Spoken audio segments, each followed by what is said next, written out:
Good morning everyone. आज हम पुष्प आर्टिकल स्कूल से बात कर रहे हैं। आज हम क्लास 7th का सिलेबस जो है वो डिस्कस करेंगे। सबसे पहले हम इंग्लिश से स्टार्ट करते हैं। तो इंग्लिश में हमारे पास 2 बुक्स हैं। The first book is honeycomb, second is an alien hand. Honeycomb में हमारे पास टोटल नंबर ऑफ चैप्टर्स जो है वो 10 है और पोइट्री सेक्शन 8 है।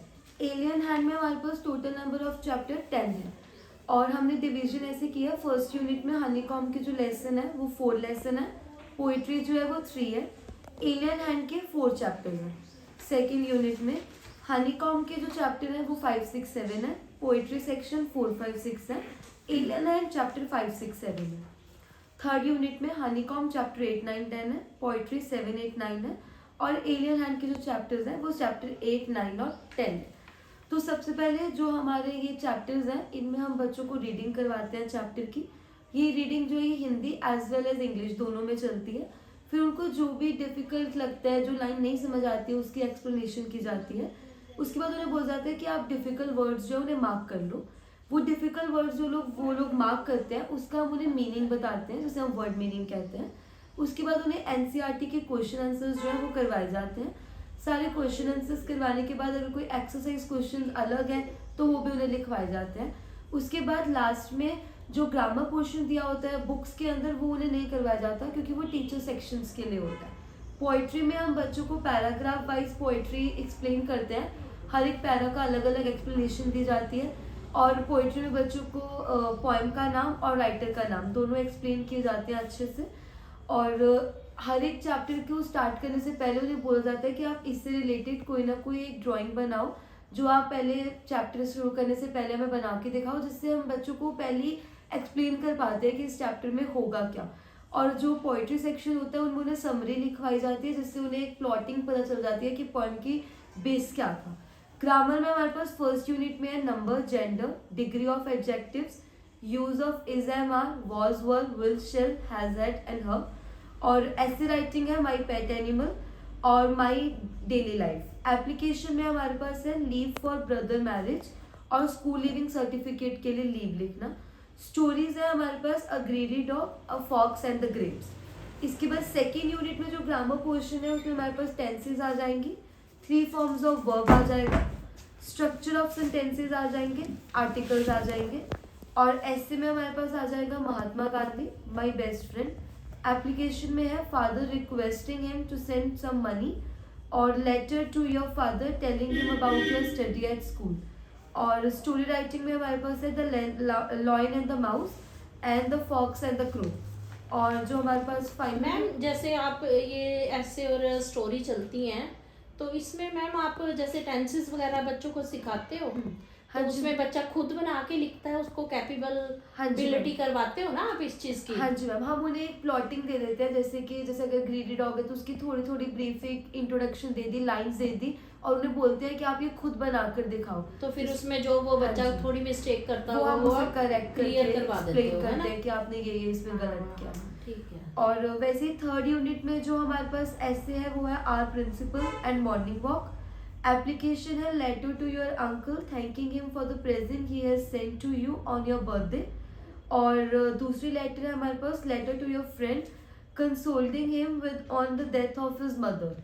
और स्टोरी राइटिंग है हमारे पास बैड कंपनी और a good mercy and a would cutter.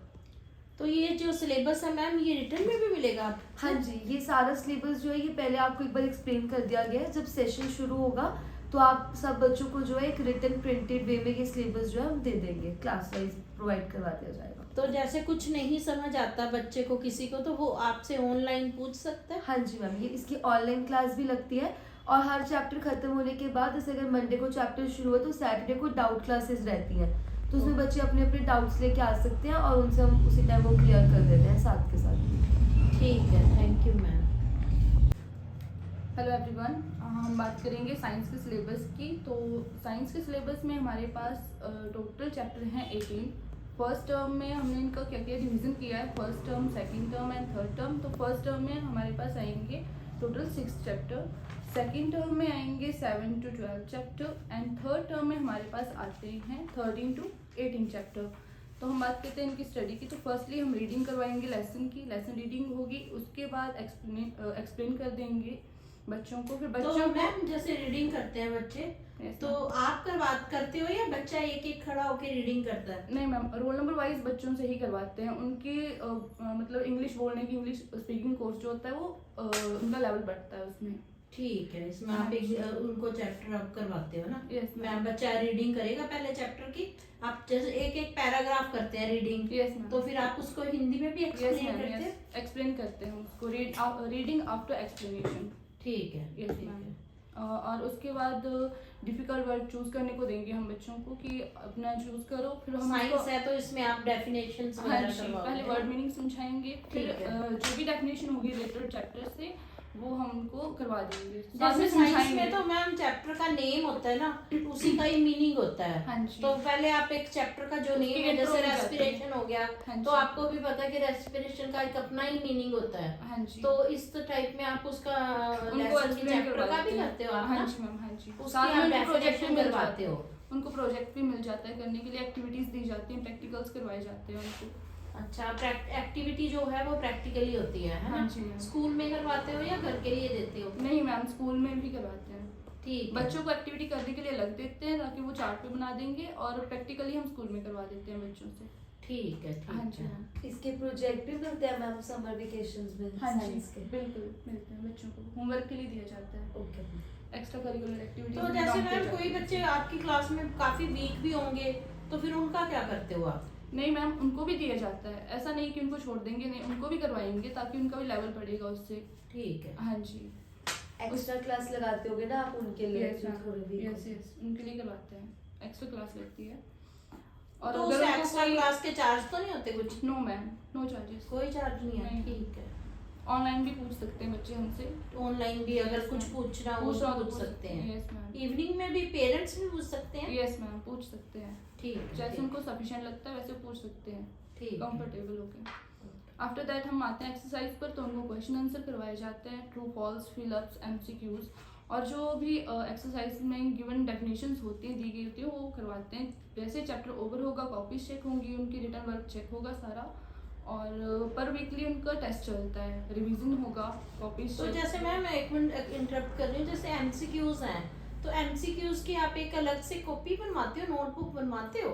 Yes, क्योंकि ma'am. वो MCQs जनरल तो नॉलेज हर हो जाता है। हाँ, Yes, हर ma'am. एक बुक में हर चैप्टर में चलेगा ना वो तो? यस मैम, तो उसके लिए क्या आप एक एक्स्ट्रा कॉपी नोटबुक अलग बनवाते कॉपी हो? है, अलग तो कॉपी मैथ्स के फॉर्मूलों की भी ऐसी यस बनती है? मैम, बनती है। ठीक है, क्योंकि कुछ वो बच्चों से आगे चार्ट भी भी बनवाए जाते जैसे हैं। बच्चा कंपटीशन में जाता है तो वहां भी काम आती है ना? Yes, ma'am. एमसीक्यूज की तो बननी चाहिए है ना? उनके लिए चार्ट भी बनवाए जाते हैं, जैसे मैथ्स के फॉर्मूलों की आप बात कर रहे हो, तो उसके लिए चार्ट बनवाया जाता है बच्चों से। ठीक है। हाँ जी ठीक है। Ma'am, okay, thank you. Hello everyone. So अब हम एसएसटी का सिलेबस डिस्कस करते हैं। सोशल साइंस में जो हमारी डिवीजन है वो 3 पार्ट्स में है, हिस्ट्री, सिविक्स और ज्योग्राफी। हिस्ट्री जो है इसमें हमारे पास्ट इवेंट्स वगैरह जो है उनके बारे में हमें नॉलेज मिलती है। सिविक्स जो है ये हमारी सोसाइटी से रिलेटिव जो चीज़ें हैं वो हमें सिखाती है, जैसे हमारी पॉलिटिक्स हो गई, हमारी मार्केट हो गई, हमारी इकोनॉमी हो गई, उसके बारे में जो हमें सिविक्स से नॉलेज मिलती है। ज्योग्राफी जो है ये हमारी ज्योग्राफिकल बाउंड्रीज जो है उसके बारे में बात करती है, जैसे कि हमारे प्लैनेट्स हो गए, हमारी वाटर्स हो गया, हमारा हाईवे हो गए, रोडवेज हो गई, इन जो हमारी मतलब बाउंड्रीज है, ज्योग्राफिकल इंट्रोडक्शन जो है वो हमें ज्योग्राफी से मिलती है। तो हमारे पास हिस्ट्री के जो टोटल चैप्टर क्लास 7 एनसीईआरटी के बुक के अकॉर्डिंग है, वो हमारे पास हिस्ट्री में टोटल चैप्टर 10 है, सिविक्स में भी 10 है और ज्योग्राफी में भी 10 है। तो हमने फर्स्ट यूनिट में 3 चैप्टर्स हिस्ट्री के रखे हैं। एक्सक्यूज मी मैम, जैसे ये बहुत ज्यादा नहीं हो जाता बच्चों के लिए 30 चैप्टर? Yes. कैसे मैनेज करते हो आप?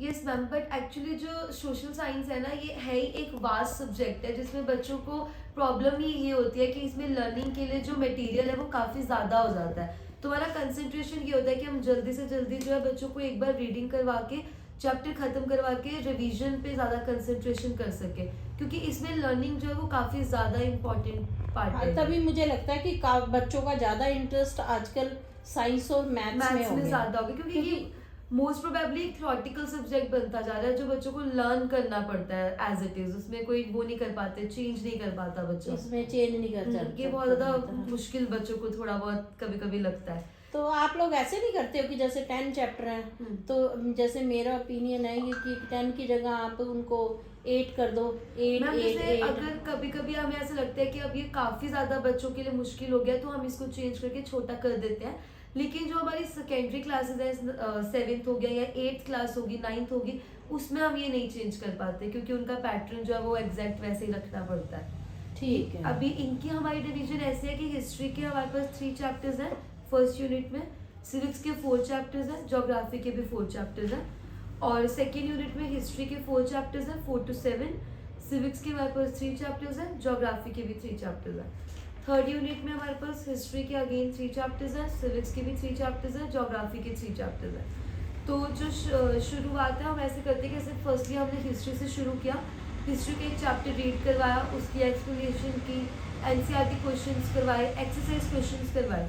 तो उसके बाद हम बच्चे को नेक्स्ट चैप्टर हिस्ट्री का ही नहीं करवाते, सिविक्स करवाते हैं। इससे क्या होता है कि बच्चा जो वो नई नई चीज़ें उसको इंटरेस्ट बना रहता है। अगर वो एक ही बात दोबारा पढ़ता रहेगा मुगल्स के बारे में या हिस्ट्री के बारे में, तो वो कभी कभी बच्चों को बोर्डम फील होना शुरू हो जाता है। इसलिए हम ऐसा करते हैं कि पहले हिस्ट्री करवा दिया, फिर सिविक्स का एक चैप्टर करवा दिया, फिर ज्योग्राफी का एक चैप्टर करवा दिया, अगेन दोबारा हिस्ट्री सिविक्स ज्योग्राफी ऐसे ऐसे करते हैं। तो हिस्ट्री में तो मैम सन वगैरह भी प्रॉपर लर्न करने होते हैं ना, प्रॉपर ईयर्स जो है वो याद करने पड़ते हैं। सन में झांसी की रानी की लड़ाई हुई और जैसे कब हुआ तो वो है ना, proper कब हुआ तो वो years प्रॉपर ईयर भी बताना पड़ता हाँ है। जी। इसमें और तो जीके के क्वेश्चंस भी काफी तो होंगे, इसमें काफी एमसीक्यू ज्यादा। वगैरह छोटे स्मॉल हाँ जी, क्वेश्चन मैम। काफी होते आते होंगे। हैं, इनको ज्योग्राफी में भी एमसीक्यू आते हैं, हिस्ट्री में भी और सिविक्स में भी। सबको एमसीक्यू सब अलग अलग नोटबुक्स में नोट करवा के अलग ही करवाने पड़ते हैं हमें।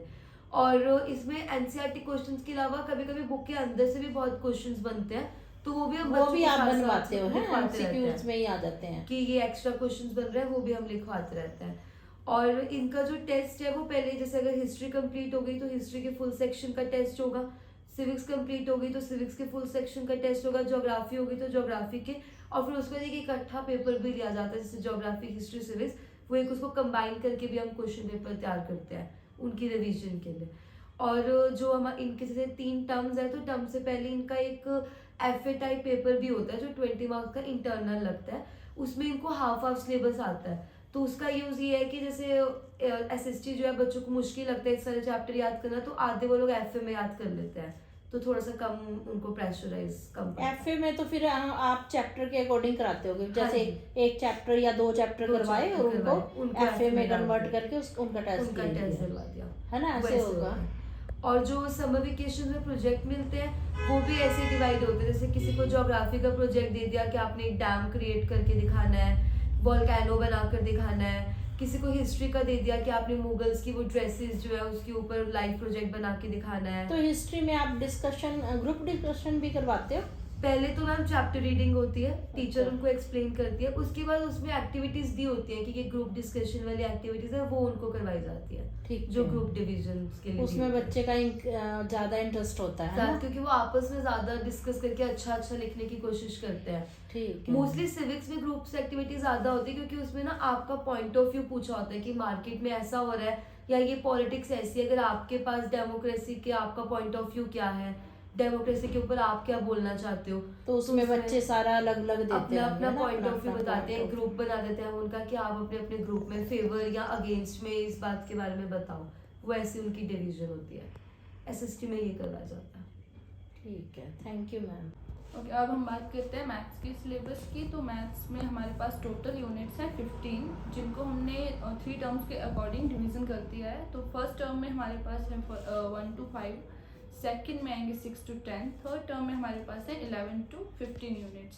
फर्स्टली हम जब भी मैथ्स का सिलेबस कवर करवाते हैं बच्चों को, तो अकॉर्डिंग टू चैप्टर उनकी इंट्रोडक्शन करवाई जाती है, चैप्टर से रिलेटेड कुछ एक डेफिनेशंस करवाई जाती है बच्चों को, और तो मैम formulas एक मिनट में करवाए- आपको इंटरप्ट कर रही हूँ कि मैम जैसे आप 7th क्लास में बच्चा आ गया है, Yes, ma'am. तो उसमें वो 6 क्लास के अकॉर्डिंग ही चैप्टर होते हैं, आपको पता है ना? Yes, ma'am. तो क्या आप जब भी बच्चे को चैप्टर करवाते हो, जैसे चैप्टर नंबर 1 करवा रहे हो, तो उस चैप्टर में बच्चे को आप बताते हो कि आपने पीछे ये किया, उससे उनको रिलेटेड करवाते हैं, उनसे थोड़ा बेसिक से क्वेश्चन पूछते भी हैं, स्टार्ट उनको करने कितना से आता पहले है। ये चीजें पूछते हो ना, उनको कितना आता है उसके अकॉर्डिंग उनको समझाया जाता है। एक रिवीजन रिवीजन रिवीजन करवा- के तौर पे आप हर चैप्टर में ऐसे करते हो? यस मैम, हर एक उसमें चैप्टर में। उसमें बताया जाता है ना कि 6th क्लास में ये करवाया जाता है। यस मैम, हर एक चैप्टर का रिवीजन करवाया जाता है, हल्का सा बेसिक उनसे पूछा जाता है।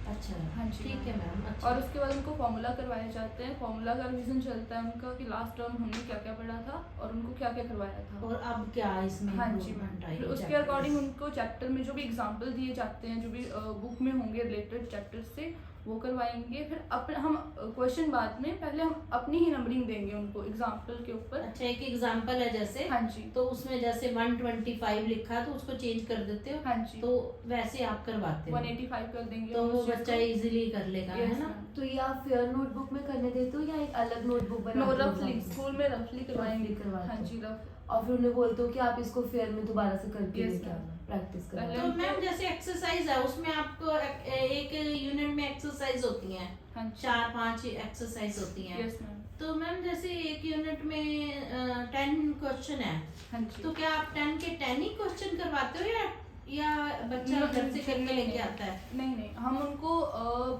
मान लीजिए एक दिन में हमने 5 क्वेश्चन करवाने हैं उनको, तो एटलीस्ट हम 3 करवा देंगे, एक उनको पहले वहीं करने को देंगे। 5 करवाने हैं, 3 हमने करवा दिए, चौथा उनको करने को दे देंगे, क्वेश्चन नंबर 4 आप खुद करो। फिर उनका चेक करेंगे कि इनको कितना समझ आ रहा है, नहीं आए तो चाहे हम खुद ही करवा देंगे 5, बट पहले उनसे करवाएंगे। बच्चे से हाँ करवाओगे। जी, कि उनका क्योंकि कई प्रेजेंस ऑफ स्कूलों माइंड में कितना है मैंने- स्कूल में, बोर्ड पर उनका कितना ध्यान है, कितना प्रेजेंस ऑफ माइंड में बैठे हैं, एक्टिव है नहीं है, उसके अकॉर्डिंग ही हम उनको अगले क्वेश्चन पे जाते हैं। ठीक है, क्योंकि कई स्कूलों का मैंने ये देखा है ना कि एक चैप्टर एक्सरसाइज खोली, उसके 2 क्वेश्चन करवाए और बाकी बोल दिया कि घर से करके लेके नहीं आओ। नहीं नहीं, हम खुद ही करवाएंगे उनको सारे तो फिर क्वेश्चन, पर बच्चा- उनसे पूछेंगे जरूर कि हाँ आपने कितना किया। तो बच्चा जैसे ऐसे फिर भटकता रहता है, ट्यूशनों में कभी उधर जाता है, क्योंकि हर पेरेंट्स नहीं पढ़ा लिखा होता ना मैम। हाँ जी, तो इसका मतलब आप 10 क्वेश्चन है तो 10 के 10 ही करवाओगे। इसने हंसाया, इसने। कोई बात नहीं मैम, क्लास में हंसना भी जरूरी है। डियर मैम, मुझे आपका बहुत अच्छा लगा, जैसे आप बच्चों को पढ़ा रहे हो तो कहते हैं बच्चों का माइंड फ्रेश करने के लिए बीच बीच में हंसना भी जरूरी होता है, तो आप अच्छा क्लास लगाते हो, मुझे अच्छा लगा कि आप बीच में नहीं मैम, बच्चों को मतलब जो- फन के साथ ही पढ़ाया जाता है, ऐसा तो नहीं उनको बीच में अगर प्रेशराइज कहते किया कि जाता है। फ्रेश हो जाता बच्चा, अगर बच्चा आप fresh हंसते हो हो ना तो एंड एक्चुअली मैथ्स टफ भी है, तो थोड़ा बहुत फन चलेगा तो बच्चे थोड़ा अच्छे से सीख पाएंगे। हाँ जी, ठीक बट है। सिर्फ उतना ही जितना लिमिट्स है। ठीक है, हाँ जी, नहीं तो बच्चा डिसिप्लिनेबल नहीं रहता। ठीक है। हाँ जी मैम, तो फिर जैसे मैम पूरी यूनिट का टेस्ट लेते हो या 1 एक्सरसाइज कराई हो? Exercise wise. और Exercise- कई बार ऐसा भी होता है कि एक्सरसाइज में ही 20 क्वेश्चंस होते हैं, तो हम उनका भी हाफ कर देते हैं। ठीक है। हाँ जी, जरूरी नहीं कि 20 के 20 पूरे ही करने हैं आपने, क्योंकि उनमें फॉर्मूलाज होंगे, फिर लेंथी क्वेश्चंस भी होते हैं, तो बच्चों को प्रेशराइज नहीं किया जाता इस चीज़ के लिए, उनको 20 में से 10 कर देंगे।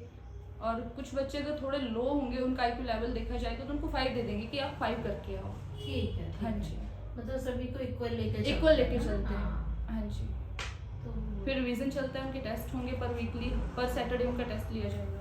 तो मैथ्स में कुछ एक्टिविटी भी करवाते हो आप? हाँ जी, उनको चार्ट दिया जाता है बनाने को कि फॉर्मूलाज करके आने हैं उस पे। तो मैंने तो ये भी सुना कि Project आपके भी। स्कूल में वेडनेसडे को एक्टिविटी डे रखा है, हाँ फुल जी डे। जी, तो क्या उसमें आप फुल डे एक्टिविटी में पूरे दिन एक्टिविटी करवाते हो? Activities तो एजुकेशन में- से रिलेटेड होती है या? एजुकेशन से रिलेटेड, और जैसे मैथ्स में लेना हो तो उनको फॉर्मूलाज दिए जाएंगे, या फिर कई बार ऐसा होता है कि हर एक क्लास में टेबल्स नहीं आते सबको, तो उनको टेबल्स भी सुने जाते हैं।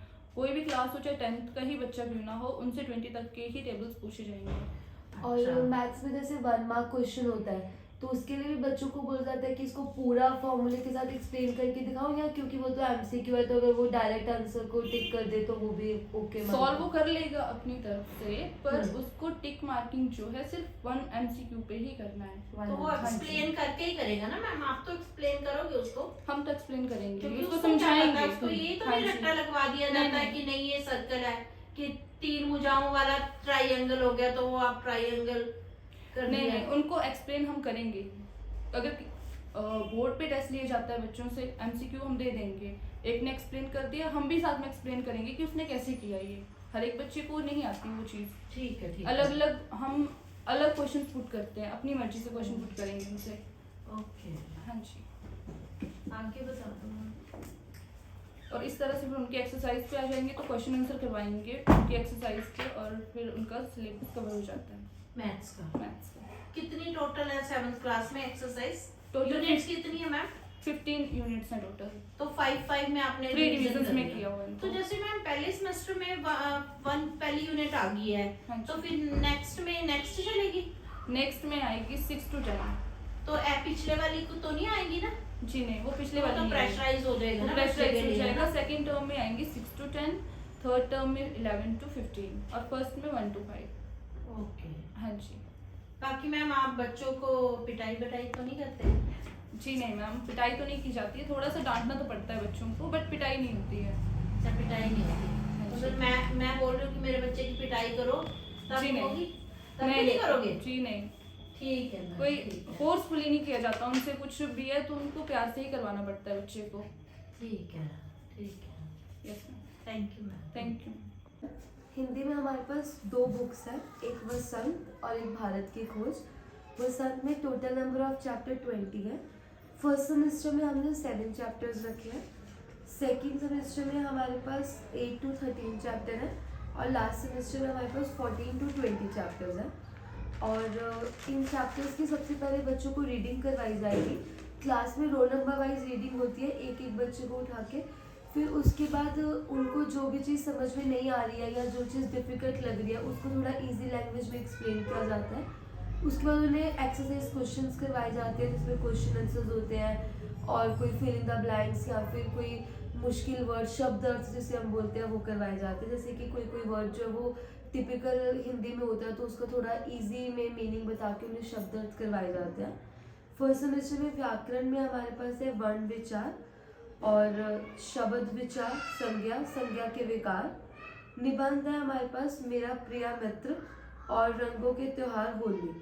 और पत्र है हमारे पास विद्यालय छोड़ने का प्रमाण पत्र प्राप्त करने के लिए प्रधानाचार्य को आवेदन करें और अपने मोहल्ले की गंदगी हटाने के लिए स्वास्थ्य अधिकारी को पत्र लिखें। इसके बाद सेकेंड यूनिट में जो हमारे पास निबंध है वो है मेरा जीवन का लक्ष्य और व्यायाम के लाभ। और पत्र है हमारे पास डाकपाल को शिकायत पत्र और पिताजी से रुपए मांगने के लिए पत्र। और जो हमारे पास व्याकरण में आता है वो है सर्वनाम, विशेषण और शब्द ज्ञान। इसके बाद जो हमारे पास थर्ड यूनिट है उसमें हमारे पास निबंध है पुस्तकालय का महत्व, डॉक्टर APJ अब्दुल कलाम। पत्र है हमारे पास जन्मदिन पर आमंत्रित करने हेतु मित्र को पत्र और पुस्तक विकात्रा को पत्र। इसके अलावा व्याकरण में हमारे पास है मुहावरे, लिंग बदलो, रचना, क्रिया। और जो हमारे पास इससे अलावा लिटरेचर में जो पोइट्री सेक्शन आता है उसके लिए हमारे पास सबसे पहले हमें कवि का नाम, कविता का नाम ये एक्सप्लेन करना होता है। सारे पैराग्राफ वाइज बच्चों को जो है कि किस किस पैराग्राफ में क्या क्या लिखा है वो एक्सप्लेन करना होता है। और जो हमारी दूसरी बुक है भारत की खोज, उसमें जो है वो हमारे उसमें हम क्वेश्चन आंसर्स नहीं करवाते हैं क्योंकि वो रीडिंग बुक है। उसमें बच्चों को हिस्ट्री पता चलती है कंट्री की कि क्या क्या हिस्ट्री थी, कैसे क्या क्या हुआ, कब क्या क्या हुआ, कौन कौन से ईयर्स में कौन कौन से इवेंट हुए। उसमें बेसिक कंसंट्रेशन रीडिंग पे रहता है कि बच्चों को उस चीज़ की पूरी रीडिंग करवाई जाए, क्लास में रोल नंबर वाइज पढ़ाया जाए। Thank you. अब हम बात करते हैं art and craft with drawing. Art and craft में बच्चों को हम कुछ एक्टिविटीज़ करवाते हैं, पर वीक उनके कॉम्पिटिशन्स चलते हैं, like rangoli competition, drawing competition, painting competition. Colour paper काट के बर्ड्स, बटरफ्लाई बनवाते हैं वेस्ट मटेरियल का यूज़ करके। Ship, aeroplane, cartoons like Doraemon, Mickey mouse बनवाते हैं उनसे, जो बच्चों को सफिशेंट रहता है। हमारे स्कूल्स को की कुछ जो एक्टिविटीज़ हैं वो पिंजौर गार्डन में भी करवाई जाती हैं। ड्राइंग में एंगल्स बनवाए जाते हैं, शेप्स बनवाई जाती हैं उनसे, पेपर का यूज़ करके डिफरेंट शेप्स बनवाई जाती हैं, like circle, triangle, rectangle. And other activities भी उन्हीं के ऊपर होती है। थर्मोकोल का यूज़ करके उनको मॉडल्स देते हैं बनवाने को, शेप्स देते हैं बनवाने को। फिर वेंगल से हैंगिंग मटेरियल बनवाए जाते हैं। वेजिटेबल से पेंटिंग करवाई जाती है, उनसे rice, matchsticks, clay, crayons, candles and other vegetable से कलर पेंटिंग करवाई जाती है। फेस्टिवल्स पर डिफरेंट डिफरेंट टाइप्स के उनके कॉम्पिटिशन्स करवाए जाते हैं, like rangoli competition and Vaisakhi के दिन उनसे पंजाबी सॉन्ग्स पे डांस करवाया जाता है। अदर देन कैंडल कॉम्पिटिशन्स होता है उनका, दिया कॉम्पिटिशन्स, गणपति जी की उनसे पिक्चर बनवाई जाती है, like this. Okay, so physical education का सिलेबस अब हम डिस्कस करेंगे। जिन बच्चों के पास पंजाबी नहीं होता या जिनको पंजाबी पढ़ने में मुश्किल होती है, उनके लिए हमारे पास फिजिकल एजुकेशन आता है। फिजिकल एजुकेशन में हमारे पास टोटल 20 चैप्टर्स हैं। फिजिकल एजुकेशन के लिए पहले क्लास में उनको वो चैप्टर्स पढ़ाए जाते हैं। उसके अलावा उनको प्रैक्टिकल फाइल भी बनानी होती है, वो प्रैक्टिकल फाइल के नंबर लगते हैं। फिजिकल एजुकेशन का जो पेपर है वो 70 मार्क्स का होता है, 30 मार्क्स जो है वो प्रैक्टिकल के लगते हैं। उस प्रैक्टिकल में जो हमारे 15 मार्क्स है वो हम फाइल से लगाते हैं। 15 मार्क्स का उनको हमें बाहर प्रैक्टिकल करवाना पड़ता है, जिसमें उनको high jump, low jump, javelin throw या फिर रेस, मैराथन, रैली रेसेस, इनके बेसिस पे उनके नंबर लगते हैं। और इसके अलावा हमारे पास फिजिकल एजुकेशन में हमारी अपनी क्रिकेट अकेडमी है, जिसकी मॉर्निंग या इवनिंग में आप क्लासेस जो है वो ले सकते हो। उसके थोड़े बहुत एक्स्ट्रा चार्जेस हैं, स्कूल ही उसके लिए वैन प्रोवाइड करवा के देता है। इसके अलावा हमारे पास मार्शल आर्ट्स की भी क्लासेस लगती हैं जो बिल्कुल फ्री हैं, और जो रेस, मैराथन या फुटबॉल, वॉलीबॉल, बैडमिंटन क्लासेस लगती हैं ये भी फ्री होती है। और फिजिकल एजुकेशन के लिए भी पहले क्लास में वो चैप्टर को रीड करवाया जाता है, एक्सप्लेन किया जाता है कि वो प्रैक्टिकल कैसे होगा। फिर बच्चों को उससे रिलेटेड जो क्वेश्चंस बनते हैं वो क्वेश्चंस लिखवाए जाते हैं उनकी नोटबुक में, और उनको बोला जाता है कि आप प्रैक्टिकल फाइल बनाओ। सारे प्रैक्टिकल्स जो वो साथ साथ चेक किए जाते हैं, और जो इनका बाहर ग्राउंड में प्रैक्टिकल होना है वो एंड में होता है। Thank you. स्टार्ट। कंप्यूटर में बच्चों के 15 चैप्टर हैं जो हम लोगों ने 5 में डिवीज़न किए हैं। फर्स्ट सेमेस्टर में जो आएंगे वो 5 चैप्टर आएंगे, सेकंड में भी 5 आएंगे एंड थर्ड में भी 5 आते हैं। बट कंप्यूटर में मेन जो हमारा फोकस रहता है वो प्रैक्टिकल के लिए रहता है। प्रैक्टिकल का जो एग्ज़ाम होता है बच्चे का 60% जो एग्ज़ाम है वो प्रैक्टिकल का ही होता है, और जो 40% है वो थ्योरी का होता है। इसमें हम प्रैक्टिकल में हम पीसी के साथ साथ बच्चे को इंडिविजुअली लैपटॉप पे भी बच्चे को देते हैं हम लोग, कि बच्चे को लैपटॉप ऑपरेट करना इजीली आ जाए। बाकी जैसे एमएस ऑफिस है उसकी हम लोग पूरी नॉलेज देते हैं, बच्चा अपनी शीट्स बना लेते हैं, ड्राइंग की शीट्स बना लेते हैं। और इसमें हम लोग कंप्यूटर की जो बेसिक नॉलेज है इसमें जो भी आता है वो सारा हम लोग, हमारे जो सर हैं आज वो आए नहीं, वो छुट्टी पे हैं, नहीं तो उन्होंने ही आपको पूरा सिलेबस बताना था, पर मैंने उनसे फ़ोन पे बात कर ली थी तो उन्होंने बोला कि हमारा जो मेन फोकस है वो 60% प्रैक्टिकल पर ही रहता है। और प्रैक्टिकल में बेसिक्स जो चीज़ें हैं जो बच्चे की ज़रूरत के लिए हैं वो चीज़ें करवाई जाती हैं। और बाकी जो नेक्स्ट है हमारा, ये तो हमारा जो हो गया कंप्यूटर हो गया, मैथ्स हो गया, ये सब चीज़ें करवा दी जाती हैं सिलेबस के अकॉर्डिंग। बट हमारे स्कूल में ना काफ़ी सारी, जैसे हम लोग पिकनिक पे भी लेके जाते हैं बच्चों को, वो हमारा जो पिकनिक का रहता है वो हमारा नवंबर में रहता है, क्योंकि नवंबर में मौसम ऐसा होता है कि ना तो गर्म ही होती है ना ही ज़्यादा सर्दी होती है। तो हम अपने लोकल एरिया में चंडीगढ़ तक बच्चों को पिकनिक पे लेके जाते हैं, वहाँ रिफ़्रेशमेंट दी जाती है, डांस कंपटीशन रखा जाता है, बच्चे डांस करते हैं। और जिस भी जैसे ट्रैफिक पार्क जो है पंचकुला में वहाँ पे लेके जाते हैं, तो वहाँ पे उनके गार्ड होते हैं, तो वो गार्ड बच्चों को पूरी नॉलेज देते हैं, पूरे पार्क में घुमाते हैं। इससे बच्चे को पता चलता है कि ट्रैफिक रूल के बारे में प्रॉपरली पता चल जाता है। कई चीज़ों के बारे में हमें नहीं पता होता, एरो है ये किस चीज़ के लिए है, स्कूल की पिक्चर है, तो वो सारा चीज़ वहाँ पे बच्चे को कॉन्सेप्ट क्लियर हो जाता है। बाकी जितने भी फेस्टिवल्स हैं, जो ज़रूरी फेस्टिवल्स हैं वो हम लोग करवाते हैं, जैसे दशहरा हो गया और दिवाली होगी, बाकी जैसे 15 अगस्त होगी, 26 जनवरी हो गया, और जो ज़रूरी जन्माष्टमी हो गया। तो ये ज़रूरी जो फेस्टिवल्स हैं ये बच्चों को करवाए जाते हैं।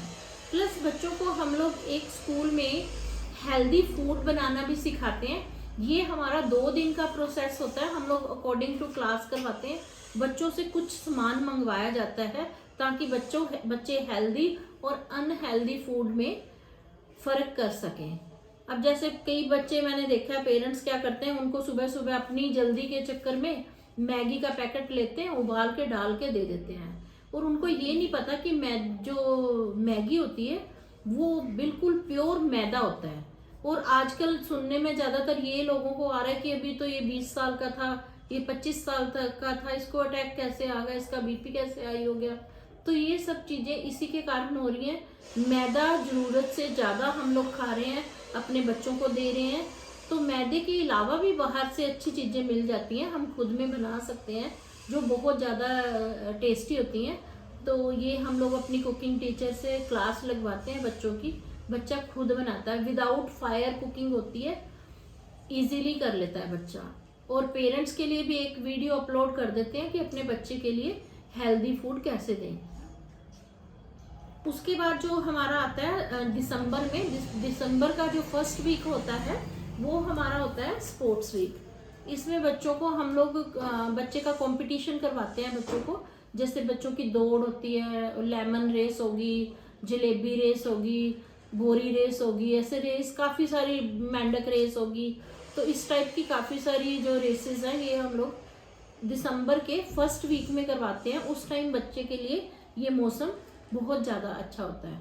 बाकी हम लोग अपने बच्चे के लिए एक दिन जो होता है प्लांटेशन का भी निकालते हैं कि प्लांट को कैसे ग्रो किया जाता है। तो बच्चों को अकॉर्डिंग टू क्लास 1 डे पूरा बताया जाता है, टीचर बताते हैं। जैसे एक सीड लगाया है, फिर उसको आफ्टर 15 डेज बाद उसका क्या इम्प्रूवमेंट हुआ, फिर ये चीज़ें बच्चों से ही करवाते हैं, जो बच्चों से करवाने वाली चीज़ें हैं। बाकी हम लोग बच्चों को जो जैसे टीचर्स डे आता है, तो टीचर्स डे वाले दिन हम बच्चों को टीचर बनाते हैं, बच्चों को बोलते हैं कि आप टीचर बनो, एक टीचर की तरह एक्टिंग करो और बच्चों को पढ़ाओ। उसमें उनको बहुत ज़्यादा अच्छा लगता है। बाकी हम लोग बच्चों को, जहाँ तक मेरा मानना है वो ये मानना है कि जब कोई बच्चा बोल के किसी को समझा के पढ़ता है तो उसको बहुत ज़्यादा आता है। तो हमारा जैसे भी एक वेडनेसडे है जो, वो हमने एक्टिविटी डे रखा हुआ है, उसमें फुल डे एक्टिविटी होती है। तो उसमें हम लोग एक एक बच्चे को बुला के, जैसे स्टोरी टेलिंग है, सिंगिंग है, डांसिंग है, ये सब चीज़ें तो एक नॉर्मल है। उसके बाद हम बच्चों को चैप्टर रीड करना और एक टीचर बन के कैसे पढ़ाया जाता है बच्चे को, वो चीज़ हम लोग बच्चे को बताते हैं। जब बच्चे में ये चीज़ आती है ना कि मैं टीचर हूँ, तो उसको लगता है कि हाँ, जो स्टडी है बड़ी इजी है, इतनी टफ नहीं है और बड़ी इंटरेस्टिंग चीज़ है ये।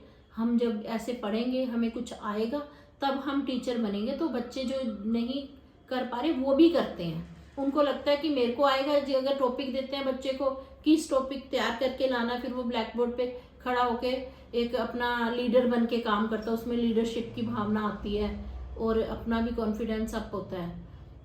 उसके बाद जैसे बच्चों को बैड टच गुड टच की हम लोग नॉलेज देते हैं। ये भी हमारा वन डे प्रोसेस चलता है। एक्टिविटी डे वाले दिन बॉयज़ और गर्ल्स दोनों को दी जाती हैं कि कैसे करना है और क्या करना है। बाकी जैसे टाई कमांडो है, मार्शल आर्ट है, और हम लोगों ने बीच में गतका भी शुरू किया था। तो जो सेल्फ डिफेंस के लिए ये चीज़ बहुत ज़्यादा अच्छी है। इसके हम कोई एक्स्ट्रा चार्ज नहीं लेते, ये इंक्लूडेड होता है। तो ये भी हम बच्चों को करवाते हैं। बट ये जो क्लास है ये 2nd क्लास से ऊपर के बच्चों को करवाई जाती है, छोटे बच्चों को ये क्लास नहीं दी जाती। बाकी डियर पेरेंट्स, एक बार स्कूल में विजिट करो आप। मैं जो ये सिलेबस आपको हम लोगों ने दिया है, ये सिलेबस की मैं हार्ड कॉपी आप सभी पेरेंट्स को दे दूंगी। और जो स्कूल के लास्ट सैटरडे वाले दिन जो पीटीएम होगा वो फेस टू फेस पीटीएम होगा। और जो जैसे आप लोग ऑनलाइन पीटीएम ज्वाइन करना चाहते हो तो वो सैटरडे वाले दिन होगा, 2nd सैटरडे वाले दिन, sorry 2nd Saturday online PTM रखा जाएगा और लास्ट सैटरडे जो है वो फेस टू फेस पीटीएम होगा। इसमें आप अपने बच्चों को जो 1 मंथ में क्या टीचर ने करवाया है और बच्चे को क्या समझ नहीं आया, या आपको कुछ नहीं समझ आ रहा, या आप बच्चे के ऊपर टाइम नहीं दे रहे हो, ट्यूशन वाली को के पास भेज रहे हो, उसको कुछ समझ नहीं आ रहा, तो उनको आप हमारा नंबर शेयर कर सकते हो। कई बार ऐसे होता है कि हमारे पास टाइम नहीं है या हमारे पास हम इतने पढ़े लिखे नहीं हैं, हमें ट्यूशन भेजना मजबूरी है। वैसे ट्यूशन बच्चों को जितना पॉसिबिलिटी हो सकती है बच्चों को ट्यूशन मत भेजो, क्योंकि ट्यूशन भेजने से बच्चे का जो बेस है वो वीक ही हुआ है, स्ट्रॉन्ग कभी नहीं होता। और एक उसमें ट्यूशन भेजने से बच्चे के अंदर टालने की भावना आती है, क्योंकि ट्यूशन वाली के पास हर एक स्कूल के अलग अलग बच्चे होते हैं, एक डीएवी का, एक सोफिया स्कूल का, एक हमारे स्कूल का है, तो अब सबको इकट्ठा तो करवा नहीं सकती, अभी दूसरे बच्चे को वेट करनी पड़ेगी, तो उसके मन में वो वेट की भावना आ जाती है। तो इसीलिए जहाँ तक अफोर्ड हो सके आप बच्चों को ट्यूशन मत भेजें। अगर आपको कोई हमारे स्कूल में कुछ प्रॉब्लम आ रही है, कुछ नहीं समझ आ रहा, तो आप सीधा डायरेक्ट टीचर्स से कांटेक्ट कर सकते हो या मुझे कॉल कर सकते हो। मैं आपके बच्चों को एक्स्ट्रा क्लास भी दे दूंगी, एक्स्ट्रा से समझा दूंगी। पर मेरी आप सभी पेरेंट्स से यही रिक्वेस्ट है कि जहाँ तक हो सके ट्यूशन सेंटर से बचें, उससे बच्चे की जो ग्रोथ है वो कभी नहीं होती। मेरा 30 ईयर का एक्सपीरियंस है, मैंने अपना खुद देखा है कि कभी भी नहीं होता। तो यही बात है कि आप बच्चों को ट्यूशन से बचाएं। बाकी मैम पेरेंट्स, डियर पेरेंट्स, आप स्कूल से ही पूछो और आप खुद ही बच्चे को बिठाओ तो बच्चा आपका ज़्यादा अच्छे से कर लेगा। बाकी आप लोगों ने मेरी वीडियो सुनी, आपको अच्छी लगी, उसके लिए आप कमेंट करना। अगर आपको कोई इंक्वायरी रहेगी तो मेरे को कांटेक्ट करके कभी भी पूछ सकते हो। Thank you.